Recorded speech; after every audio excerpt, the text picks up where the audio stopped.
তিনটি রোগ হলে বুঝবেন আপনি জান্নাতি। অর্থাৎ তিনটি রোগ যদি আপনার হয় তাহলে মনে করবেন আল্লাহ পাক রব্বুল আলামিন আপনাকে ভালোবাসেন, আপনাকে মহব্বত করেন।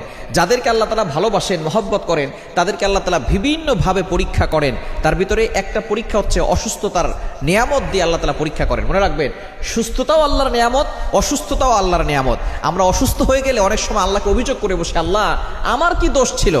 কত মানুষ সুদ খায়, ঘুষ খায়, তার কোনো সমস্যা হয় না, আল্লাহ তুমি শুধু আমাকে দেখো, খবরদার এরকম অভিযোগ করবেন না।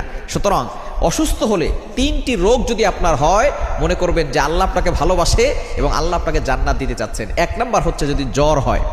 জ্বর ঠান্ডা আমাদের অনেকেরই হয়। একবার নবীজি সাল্লাল্লাহু আলাইহি সাল্লামের জামানায় কয়েকজন সাহাবী বসা, নবী সাল্লাল্লাহু আলাইহি সাল্লাম বলতেছেন, একজন সাহাবী বলতেছেন আমার খুব জ্বর হয়েছে, অনেক সাহাবী বলতেছেন আমারও জ্বর হয়। এবার নবী সাল্লাল্লাহু আলাইহি সাল্লাম বলছেন তোমরা তো আমার অন্তর্ভুক্ত, আমারও তো জ্বর হয়। কিন্তু একজন বলতেছে যে আমার জ্বর হয় না। নবীজি বলতেছেন তাহলে